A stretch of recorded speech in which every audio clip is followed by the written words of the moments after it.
Hey guys, so I know a lot of you have come to this channel recently because of the Son Jung-min mystery, and we're still getting updates on that, and I'll still keep you informed on it, but I thought it'd be interesting to branch out and talk about other issues that are going on with Korea and how it relates to the outside world.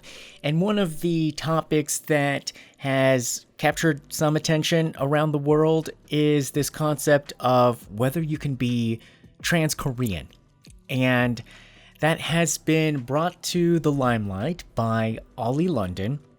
And this guy has been in the news for several years because he spent over $150,000 on plastic surgery to look like Jimin of BTS. He's convinced that he looks exactly like Jimin. He's convinced that when he was in Korea, that when he walked on the streets of Seoul, that everyone would say, "Oh my god, he looks like Jimin." That's according to him. And Jimin is his idol. And he really wants to look like Jimin. And so at that point, it seemed like he was like a mega Korea boo, like a mega K-pop fan. And he took it to probably an extreme where he really wanted to look like one of his favorite K-pop idols.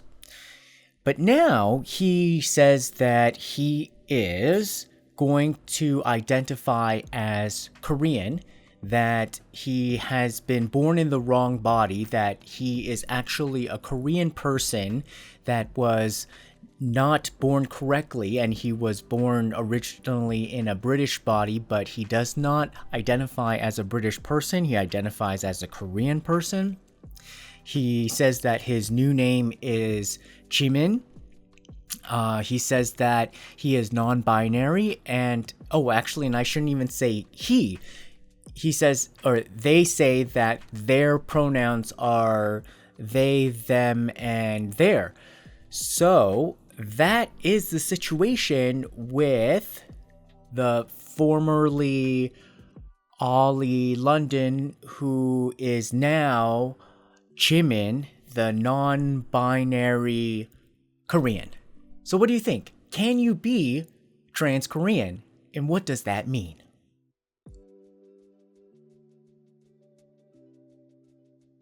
So, of course, this topic is very controversial because you will have people have an immediate visceral reaction, of course not. And you will also have immediate visceral reaction of, why not let somebody identify the way they want to? You have people identify themselves as a transgender. What's so different about a transracial?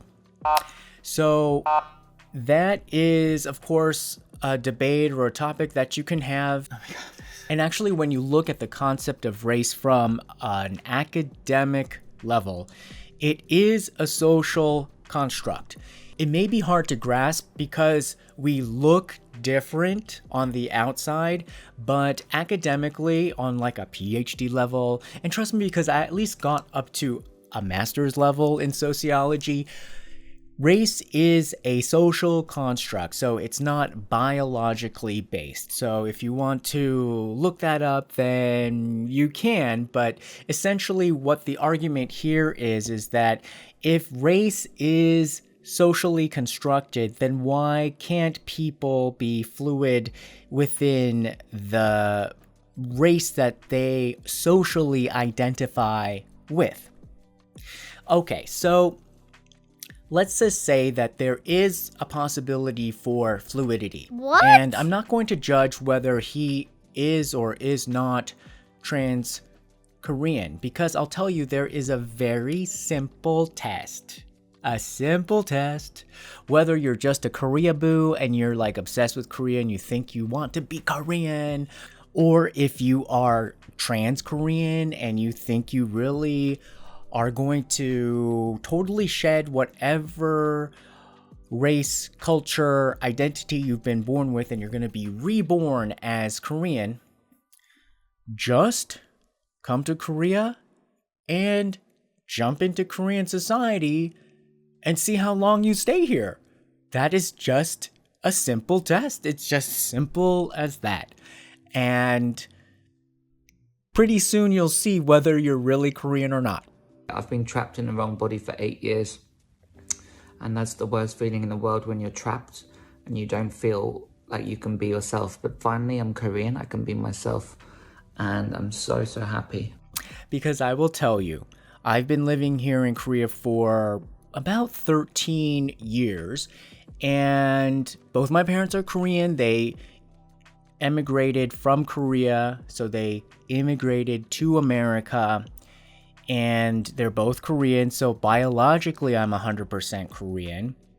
DNA wise, my DNA probably just took a 30-year vacation to the United States and then came back to Korea. But I will tell you, every single Korean person I've met, the first moment they get an opportunity to mark a difference between themselves as a Korean and me as an American, even almost to the point of a different race, they will take it. They will say that you're not Korean, you are American. And so even me, I don't think they would even consider me 100% Korean. So if you're going to go by the standards that are set by probably the majority of Koreans in 2021 still, because race is still a social construct, it could be changed. But I'm just saying, in 2021, even me as a Korean American with presumably 100% Korean blood, not considered 100% Korean by Koreans. But of course, if race is still a social construct, that could change. And if there's anything that is truly Korean about Korean people, is that they change their minds. And they change their minds all at once as a group, but you never know on what and when. And it's very slow to change, but when that issue, it's sort of like each issue has its turn in line, but you don't know when that is. But when that turn comes, it's all at once. And you never think it's gonna happen, but it's all at once. So who knows? There may be a time when there will be more of an openness to a broader definition of what it means to be Korean. Because out of necessity, I will tell you this, because of the declining birth rate here in Korea, there will be a need for Korean people to confront this issue of identity. There will be a need to accept more people who are not traditionally or originally Korean into the country to live here and adopt a Korean identity. So for example, just as my parents went over to the United States, became United States citizens, what does it mean to be American? Over the centuries in the United States, there has been a developing dialogue and practice and culture to develop and codify a practice, language, and a set of beliefs that can be agreed upon by society to make you an American. Same thing with a lot of other countries that have accepted immigration. It may not always be accepted by 100% of the society. A lot of the colonial powers that probably had to accept immigration from their former colonies, probably more by necessity than desire. So like when I went to France a couple of years ago, wow, it looks so diverse. And I looked and I was like, oh my God, you could see the faces of all the former colonies. And you can kind of see like the strain, like it's kind of like this kind of begrudging acceptance that they had to accept that these people actually were French as well. And so they've negotiated some sort of cultural terms, that commonality that binds them as French. And of course, you will see, especially, I would say, like, how do you tell what is probably the quintessential model French image that maybe is like kind of the vanguard? look at a Chanel ad and look at an Air France ad. The woman that they place there, that brunette, that very kind of pretty girl, that is probably the quintessential French girl. But you'll see a very diverse version of France in the models around that quintessentially French girl. And so I believe that even though there's probably a racial hierarchy still there, they have developed a system where they have created some sort of song and dance to give to people who are not phenotypically originally, are they Gauls, like Gallic French, to be French. So the similar thing, I believe that this issue with Olie London should spark, hopefully, in the early stages at least here in Korea, or at least it would be a valuable first step for Korean people to start that thinking, at least within the country, because it is going to be a necessity. Look, housing prices, they are expensive right now. They're super expensive. Yes, we can't really afford them. But at the same time, all you baby boomers, you're going to be crying when the housing prices suddenly plummet. Why? Because there's nobody left to buy them. The next generation cycle, there's not going to be enough people to buy the apartments, and then boom. What are you going to do? You wanted to sell your very expensive apartment so that you can fund your retirement? Not going to happen if there's not going to be any people. Same thing that happened in the United States, like, all of those nativists and people who are really anti-immigration, they're actually shooting themselves in the foot because those people are usually the white people who actually have benefited from generations of real estate wealth, and they need immigrants to come into the United States to keep the property values high, to keep buying the property so that they can sell and then they can retire comfortably. So Korea, if you're just thinking about your real estate, which a lot of people just frame their lives based around, you will need to have some sort of immigration policy just to maintain the fluid, liquid labor market and real estate market. This video was actually turned into, I think, a little bit more of a positive slant because originally I wanted to tell that Jimin guy to jump into Korean culture and try to live out some of the more negative parts and see if you can really hang, and then perhaps see if you really are Korean. And it didn't feel good to be so negative, but still, I think we need to go there at least a little bit. So let's go over some experiences that perhaps you should kind of be woke to in order to truly be Korean. At least in 2021, again, all of this is a social construct. It can always change.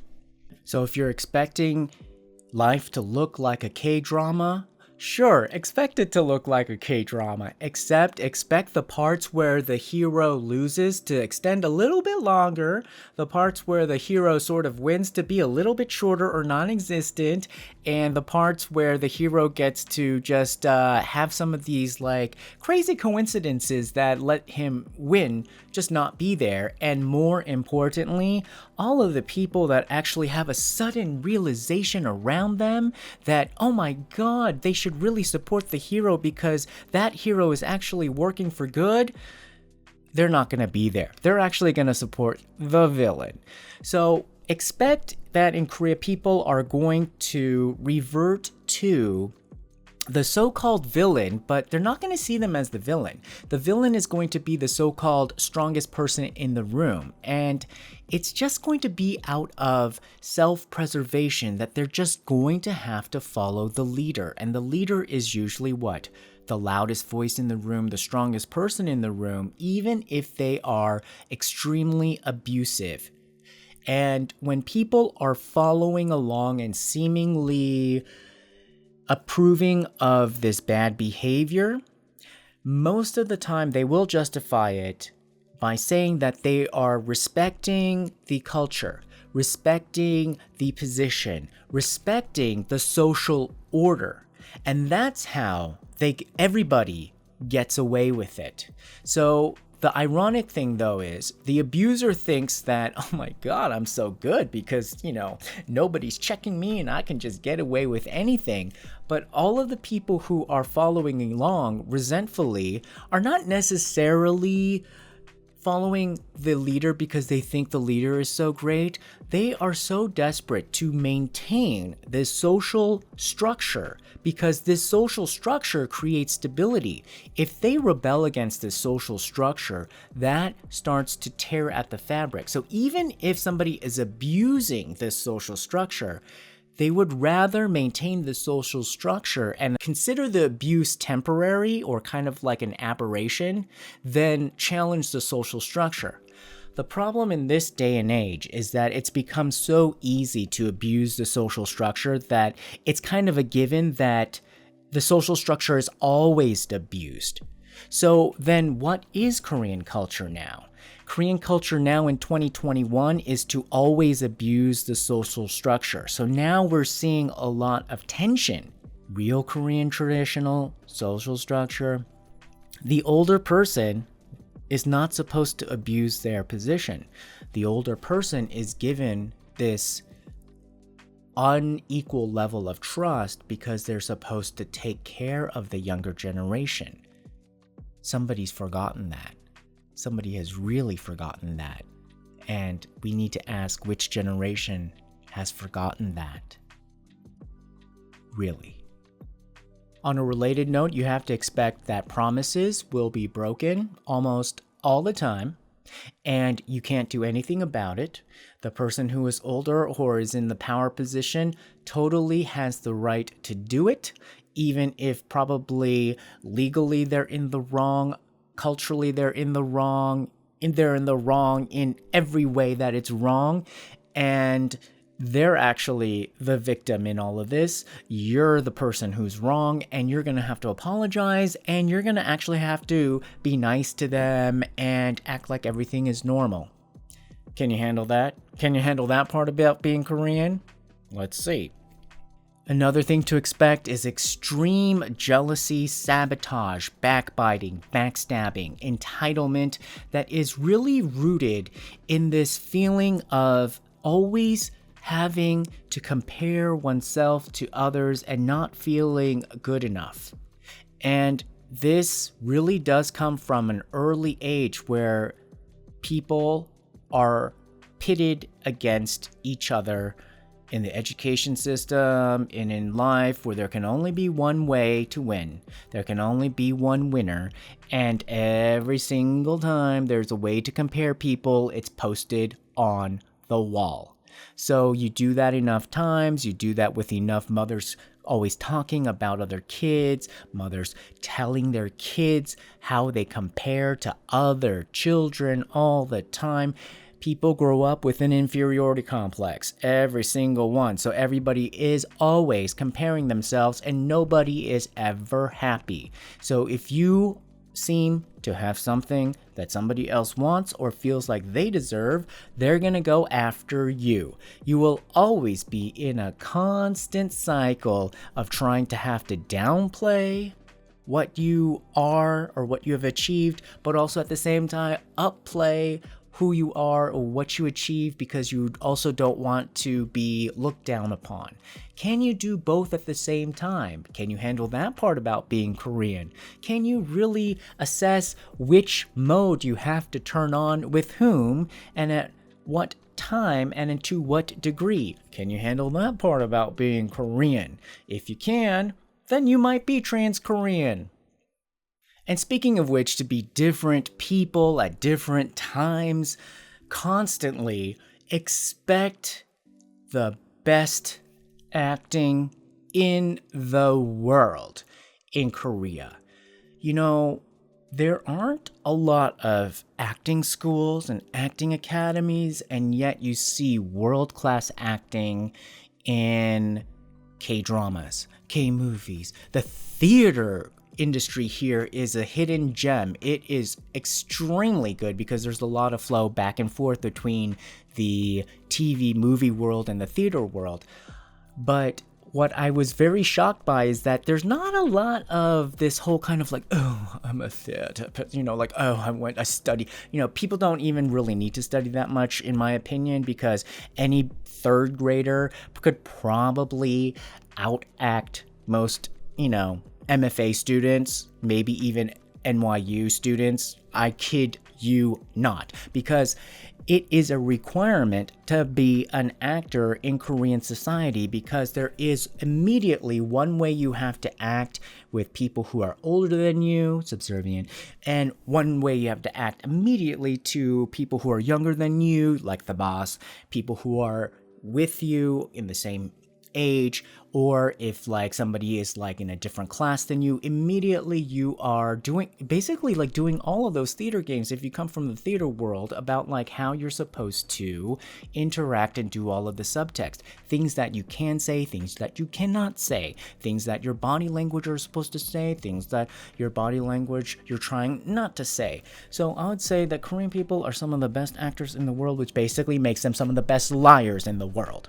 So if you can handle not only running around with some of the best actors, liars in the world, or doing some of the best acting and lying that you've ever done in your life, then you might be a trans Korean. So that's just a little bit of a primer of you might be a trans Korean if you can do those things. All right, guys. Well, tell me what you think. Put your shares, comments, likes down below, and we'll see you again next time. Bye. Tune in next time. Don't forget to subscribe. Find us on YouTube, Instagram, Twitter, and Facebook. Love you.